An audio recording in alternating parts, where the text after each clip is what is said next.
epidemiologist and professor in medicine at the University of East Anglia. Professor, always a pleasure to hear your thoughts.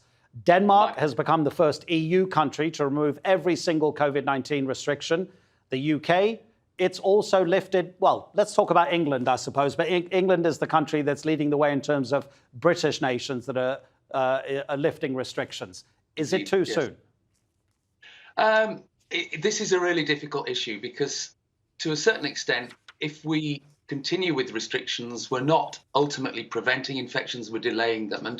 And we've had data out today showing that the protective effect of vaccines does wane with time, even against more severe disease. So ultimately, with this infection, we've got to get to the point where it is we can live with it. And if we delay the lifting of restrictions too much, then we may actually ultimately see more severe cases because the infection will be spreading when vaccine has waned. It's not an easy decision, and certainly it would depend on a wide range of things. When is the best time to lift restrictions? I think in the UK, what we're doing at the moment is probably the right thing, but clearly that's something we will see in coming weeks. There's a study that's still ongoing, and it's just using people in England. And it's shown that 2/3 of people who got Omicron previously had coronavirus. And then there's the fact that Imperial College in London has done a study which shows that it's quite possible that having Omicron only gives you a 16% chance of, it affects it means that there's a 16% chance that you might be protected from a future infection. It's all this medical stuff, of course, which you're the expert on. No, absolutely. Doesn't that show that you can just continue to get reinfected? In the other study, I was from one particular doctor who pointed out that actually the more times you get COVID-19, the more your immune system suffers. So all those three things put together seem to suggest that, look, this is still hugely dangerous. It is still a major problem. The issue, though, is that continuing restrictions suppresses a whole range of other infections.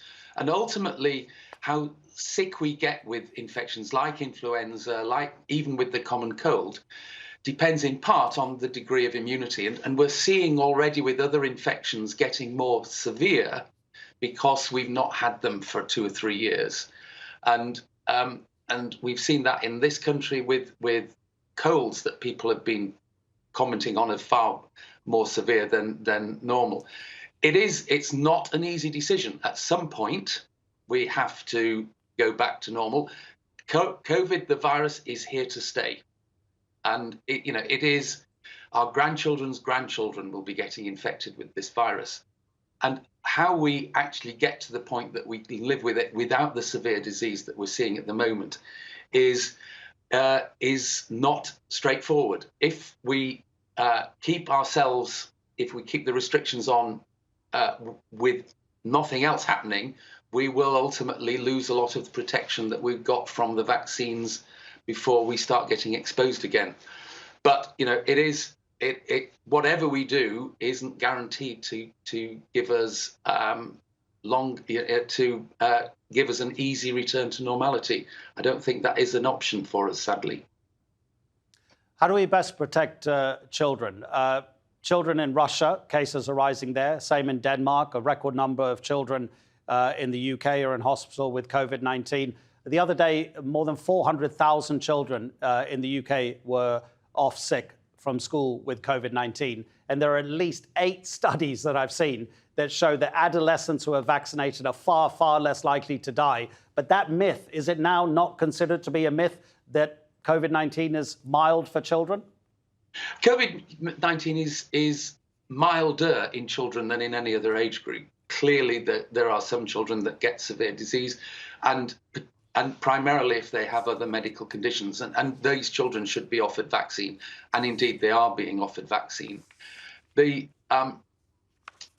One of the issues with this statistic on children in hospital, and the Royal College, the president of the Royal College of Pediatrics said pointed out that actually many of these children aren't that sick in hospital, and many of them are actually in hospital because of COVID. They're in for other things. So it's not as straightforward. The basic figures that you're seeing can be difficult to interpret. And at the moment, we are seeing cases rising in children. That seems to be slowing at the moment, and hopefully that will start to decline in coming weeks. But as I said, it isn't an easy, we're not in a position that is, none of the decisions are that easy to make at the moment.